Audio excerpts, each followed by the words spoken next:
Coretta Scott King was an American author, activist, civil rights leader, and the wife of Martin Luther King Jr. As an advocate for African American equality, she was a leader for the civil rights movement in the 1960s. King was also a singer who often incorporated music into her civil rights work. I'm Tyrone Bowman. This is Tyrone Bowman Tonight. Topic of discussion, Coretta Scott King. Let's get right down to it. As the founder of the King Center, architect of Dr. King's legacy, and lifelong human rights activist for social change and peace, Coretta Scott King was among the most prominent women leaders of our time, probably prepared by her family, education, and personality for a life committed to social justice and peace. She entered the world stage in 1955 as wife of the Reverend Dr. Martin Luther King Jr. and as a leading participant in the American Civil Rights Movement. Coretta Scott King's remarkable partnership with Dr. Martin Luther King Jr. resulted not only in 4 children who became dedicated to carrying forward their parents' work, but also in a life devoted to the highest values of human dignity in service to social change. Coretta Scott met Martin Luther King Jr. in Boston, Massachusetts, where both were attending university. She at the New England Conservatory and he at Boston University. They were married on June 18, 1953, and in September 1954 settled in Montgomery, Alabama, where Dr. King had been appointed pastor at Dexter Avenue Baptist Church. From the onset of Dr. King's leadership, Mrs. King devoted much of her time to raising their 4 children, Yolanda, Denise, Martin Luther III, Dexter Scott, and Bernice Albertine. She balanced motherhood and movement work. The King family home, I should say, would often serve as the center of activity for church and movement work. Mrs. King often participated in strategy meetings and provided feedback and encouragement to Dr. King as he prepared for his sermons and speeches. Concerned about freedom and justice around the world, in 1957 they journeyed to Ghana, West Africa, to mark that country's independence, also visiting Nigeria, France, Italy, and the Vatican that same year. In 1958, they spent a belated honeymoon in Mexico, where they observed firsthand the immense gulf between extreme wealth and extreme poverty. In 1959, Mrs. King spent nearly a month in India with Dr. King on a pilgrimage to visit followers and sites associated with Mahatma Gandhi. In 1964, she traveled to Oslo, Norway, to be with her husband as he accepted the Nobel Peace Prize. Coretta Scott was born on April 27, 1927, in Hyberger, Alabama, to Obadiah Scott and Bernice McMurray Scott. Coretta Scott graduated valedictorian from Lincoln Norman High School and entered Antioch College in Yellow Springs, Ohio in 1945. She received a BA in Music and Education from Antioch. She also attended Boston's New England Conservatory of Music, where she earned a Bachelor of Music in Music Education. Mrs. King's musical background informed her work as an advocate for justice and peace. During the mid-late 50s, Mrs. King performed concerts and recitals throughout the South. She also conceived and organized a series of freedom concerts as fundraising efforts to benefit the Southern Christian Leadership Conference, known as SCLC, throughout the 1960s. These critically acclaimed concerts combined poetry, narration, and music to tell the story of the civil rights movement. Mrs. King's childhood and education created a pathway for her to advocate for greater social change. During her lifetime, Mrs. King dialogued with heads of state, including prime ministers and presidents. She also participated in protests alongside working people of all races.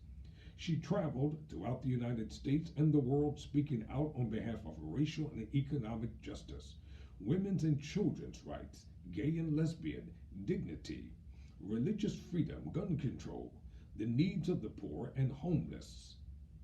full employment, health care, educational opportunities, nuclear disarmament, and environmental justice.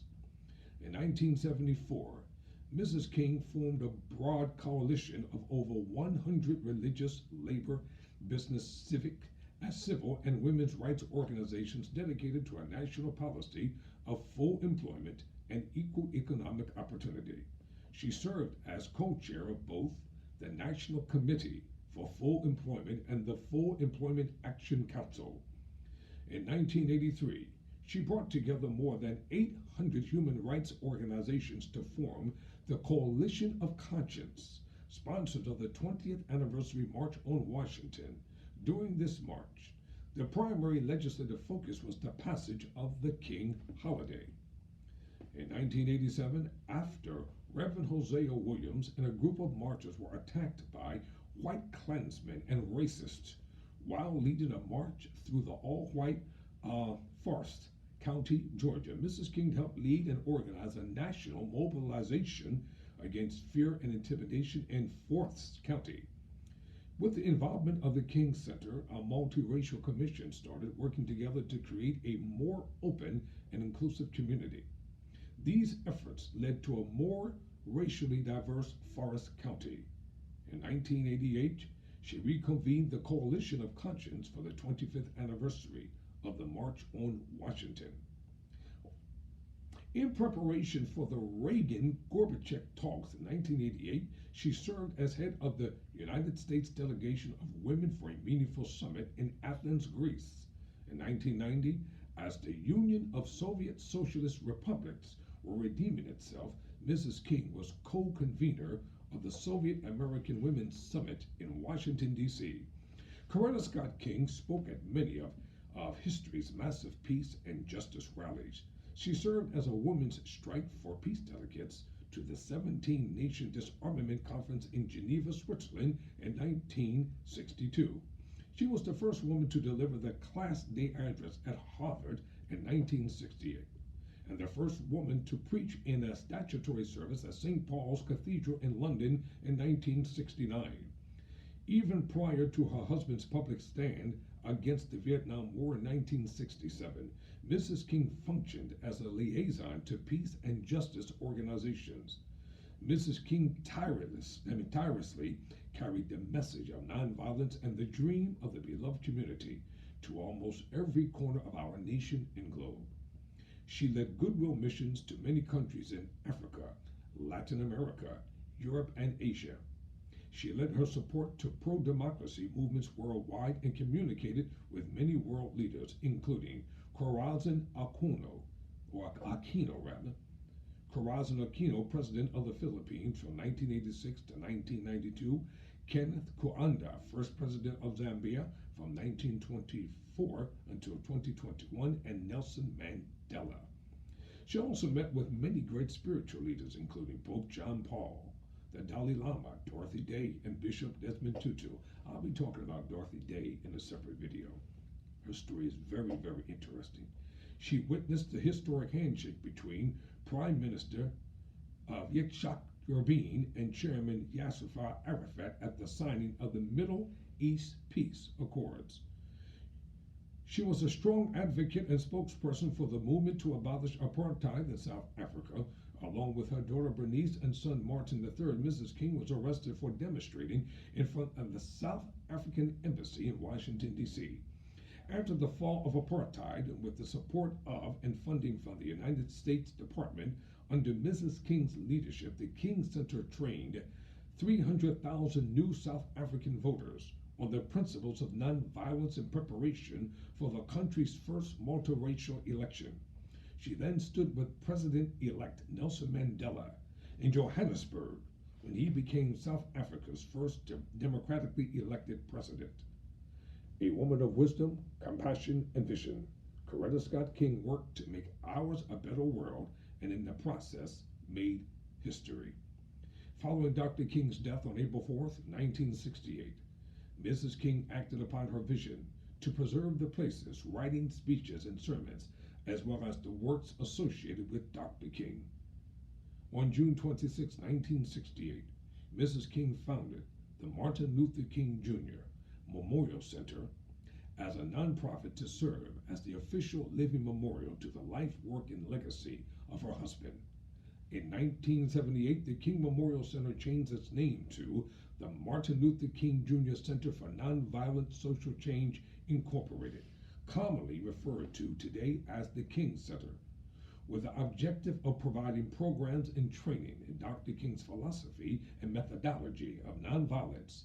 Under her leadership, the King Center was one of the first institutions after the assassination of Dr. King to host a nonviolent conference and annual summer institute on nonviolence for adults and youth. Mrs. King conceptualized the establishment of an official living memorial dedicated to advancing the work and legacy of Dr. Martin Luther King Jr.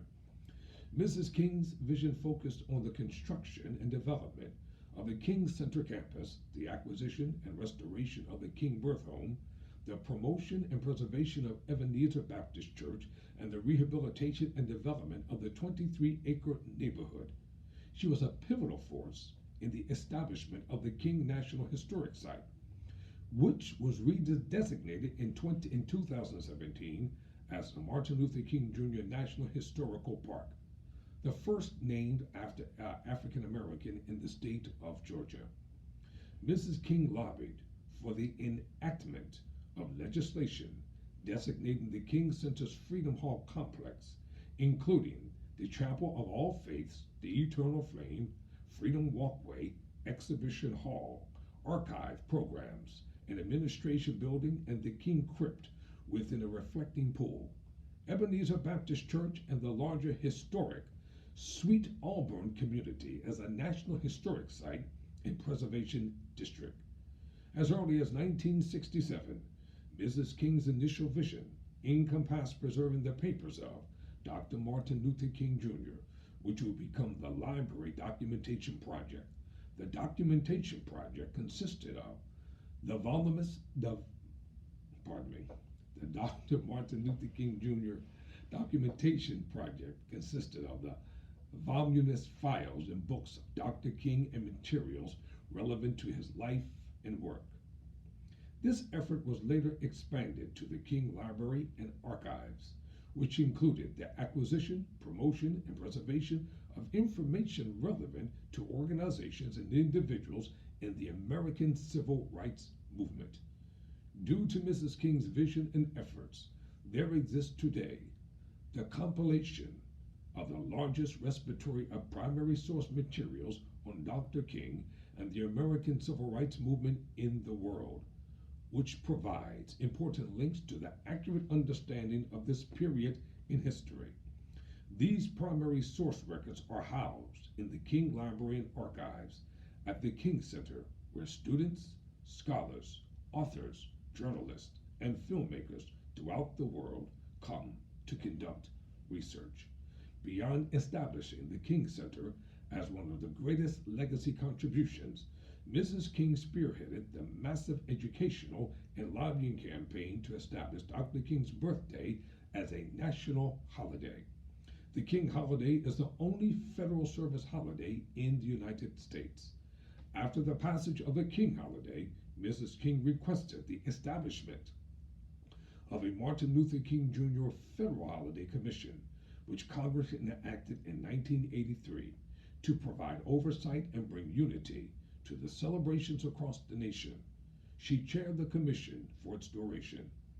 In January 1986, Mrs. King oversaw the first legal holiday in honor of her husband, a holiday which is celebrated by millions of people in the United States and worldwide in over 100 countries. Mrs. King carried the message of nonviolence and the dream of the beloved community. She lived her phenomenal life as a woman of wisdom, faith, determination, compassion, hope, and healing. Her vision for the beloved community and her commitment to nonviolence placed her at the forefront of leadership for peace, love, and change. One of the most influential African American leaders of her time, Mrs. King received honorary doctorates from over 60 colleges and universities, authored 2 books, edited a compilation of selected quotes by Dr. King, maintained a nationally syndicated newspaper column, and served on and helped found dozens of organizations, including the Black Leadership Forum, the National Black Coalition for Voter Participation, and the Black Leadership Roundtable. Mrs. King died on January 30th, 2006. Mrs. King died on January 30th of 2006. She was the first woman and the first African American to lay an honor in the rotunda of the Georgia Capitol. Also, a few days after her death, thousands of people stood in line in the rain to pay their respects at a viewing in the Heritage Sanctuary of the historic Ebenezer Baptist Church in Atlanta. Today, Mrs. King is interred alongside her husband in a memorial crypt located in the reflecting pool of the King Center's Freedom Hall complex. The site is visited year-round by nearly 1 million people from all over the world. The inscription on the crypt memorializing her life of service is 1 Corinthians, the 13th chapter and the 13th verse. Quote, "And now abideth faith, hope, love, these three, but the greatest of these is love." Close quote. A woman of wisdom, compassion, and vision, Coretta Scott King tried to make ours a better world and bring us closer to the ultimate goal, the beloved community. I'm Tyrone Bowman. Never surrender, never quit.